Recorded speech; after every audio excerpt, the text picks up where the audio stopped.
Assalamu alaikum wa rahmatullahi wa barakatuhu. Alhamdulillahi rabbil alameen wa salatu wa salam ala ashrafil mursaleen Sayyidina Muhammadin sallallahu alayhi wa sallam wa alihi wa sahabati ajma'in. We give thanks and adorations to Almighty Allah subhanahu wa ta'ala. We beseech His noble blessing upon the soul of Prophet Muhammad sallallahu alayhi wa sallam, likewise also his companions and all the generality of Muslims till the day we shall meet Almighty Allah subhanahu wa ta'ala. Inshallah, we shall continue with rulings regarding Salat. We pray to Almighty Allah subhanahu wa ta'ala. Allah should grant us understanding. In brief, we will just be looking at shurut to siyat Salat. That the condition for the validity of Salat. One of the things that we need to have at the back of our mind is for our Salat to be accepted by Almighty Allah subhanahu wa ta'ala, there are certain conditions which need to be fulfilled, in which if one of it is not being fulfilled, Almighty Allah subhanahu wa ta'ala will reject the Salat.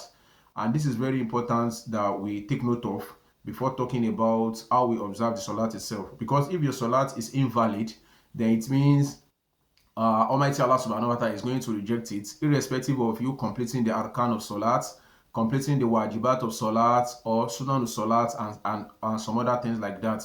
So you need to understand the conditions for the validity of your Salat. We pray to Almighty Allah that Allah should grant us understanding. One of the most important things that has to do with the condition for the validity of Salat is the dukhulul waqt.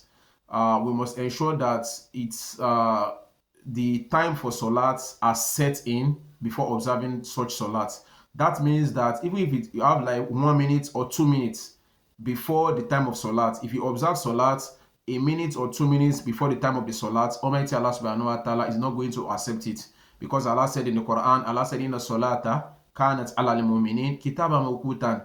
Allah said He has indeed made Salat compulsory, and He has indeed put what? He has indeed give it stated fixed time. So it means if you do not observe Salat within that time, not looking at when the Salat sets in alone, we are also looking at the time frame as well. If it is time for Salat to Zuhr, if you do not observe it till the time of Salat al-Asr, still when Salat al-Asr sets in, then that your Salat will be rejected by Almighty Allah subhanahu wa ta'ala. So it means we have to observe Salat at its specific time, at a specified, specified time.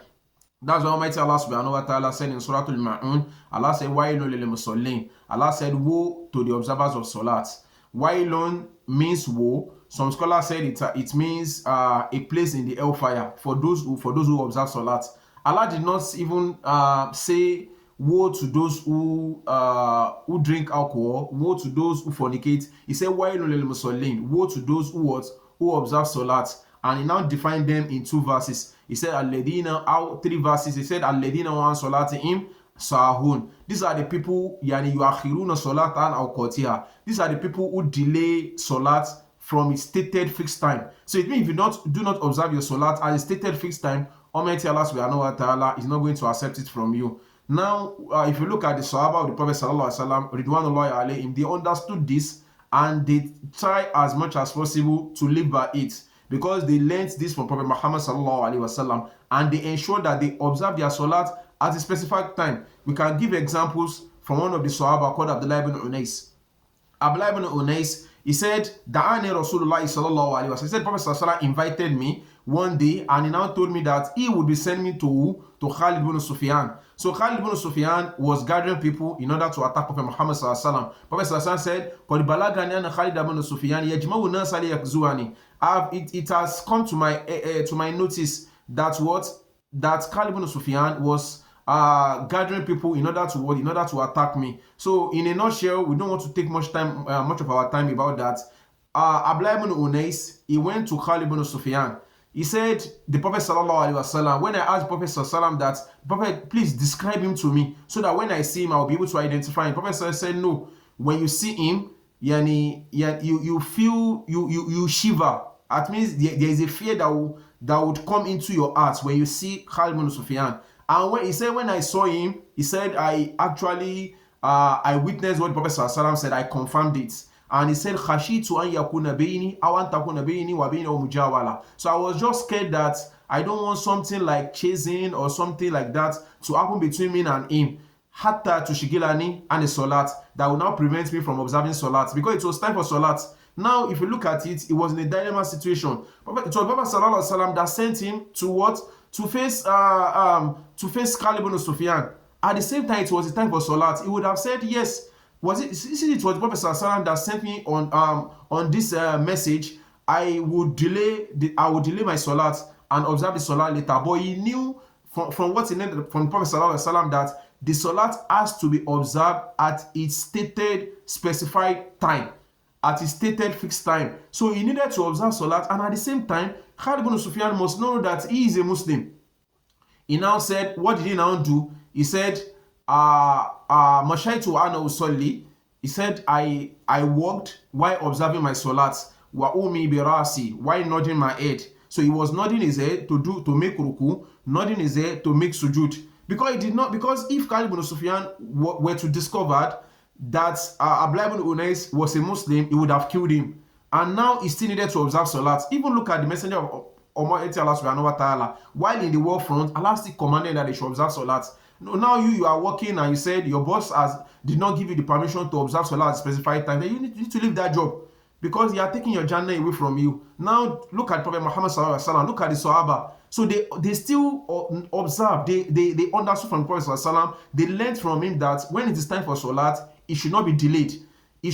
Salat should be observed within a specified time. So except for certain conditions, maybe somebody is a traveler or somebody has istiado and some other things like that. But if you do not fall in that category, when it is time for salat, you have to observe your salat. So dukulu waqti salat. So if you observe salat before the time, there are some people now, they observe salat before the time, because according to the belief of some people is that Salatul Asri was before 4 o'clock, and that is what they have learned from their great grandfather, and they have decided not to seek knowledge about the deen, and they still stick to that 4 o'clock.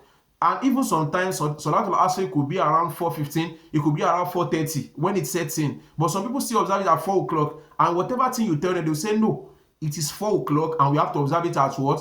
At 4 o'clock.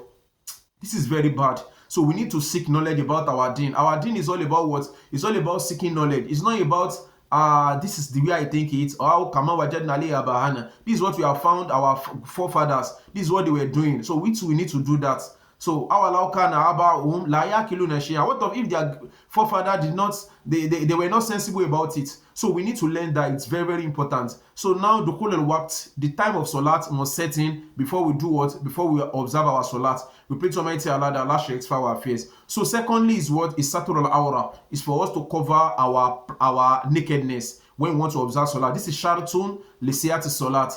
If you do not cover your nakedness before while observing salat, such salat will be rejected. Because Allah said, "Khudu zinatakum inda kulli masjidin." You must do what?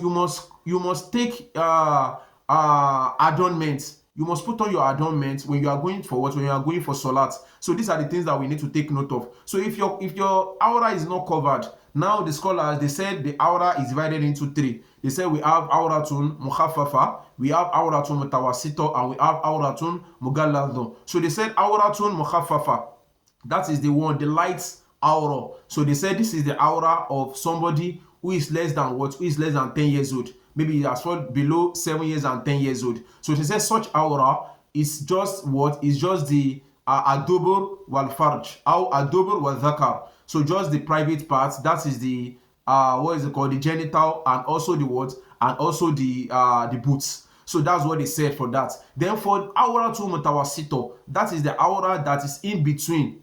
That's in between the higher one and the lower one is aura to mutawassito. And aura to mutawassito, it has to do with the aura of somebody who has passed the age of 10 years old. Because the person has become fully grown up, is matured. So his aura starts from minasura ila rukuba. So he starts from the navel to the nails. So you have to cover between that and this when you are observing salat. So that does not mean that you should not expose all other part of your body. Even if you expose all other part of your body, you must do what? You must put something that will cover your 2 shoulders. So if it doesn't cover the 2 shoulders, at least one of the shoulders must be covered.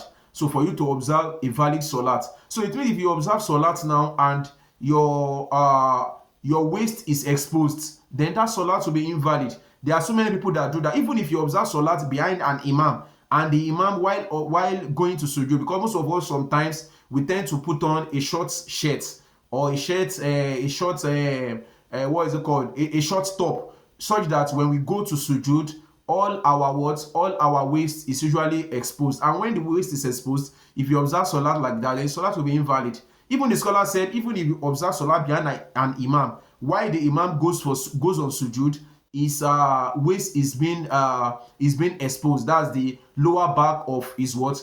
His lower back is being exposed close to the boots. The sexual Salat is invalid. So you have to re-observe your Salat. That's what, because that Salat is invalid. If you observe behind the imam Salat is invalid. Likewise, those people who observe Salat behind the imam, such Salat too is invalid. So we pray to Almighty Allah for our faith. So we must do what?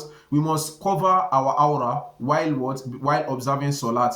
So now, like we said earlier, when we talk of time of Salat, now we look at the time for Salat, likewise covering of our aura. So we need to give preference to what? To time of Salat. So it means that sometimes that the time of Salat will arrive, but we won't have anything to cover our aura.